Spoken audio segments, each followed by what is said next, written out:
এটা হলো বুলবুল পাখি। তুই ইংরেজিতে কোন কইলে? নাইটিঙ্গেল কইলে। কোন? নাইটিঙ্গেল কইলে। আচ্ছা পিলাମାନେ এইটা কোন কইল?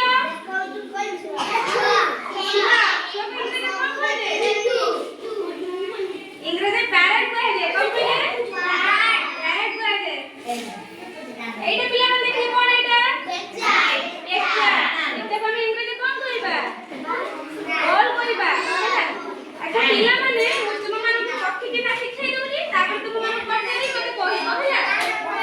ଦେଖ ପିଲାମାନେ ସମସ୍ତେ ଦେଖ ଏଇଟା ହେଲା ମୟୂର ହେଲା। ତାକୁ ଇଂରେଜିରେ କହିବେ ପିକକ୍।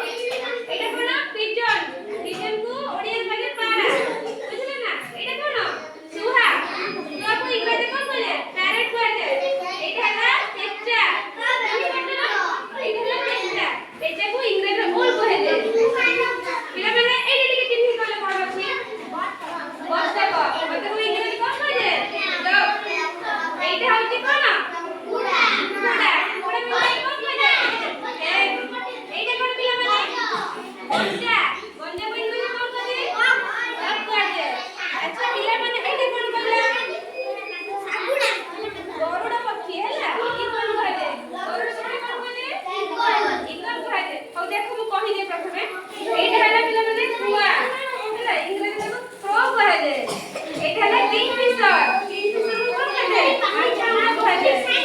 এইটা হলো ঘরচটিয়া স্পারো। এটা কোন? মাইন।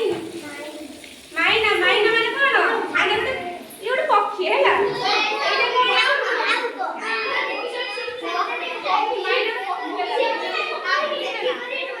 ଆଉ ପିଲାମାନେ ସବୁ ଜିନିଷ ମାନେ ଚିହ୍ନିଛ ତ? ଦେଖ এইটা କୋନ? এইটা କୋନ?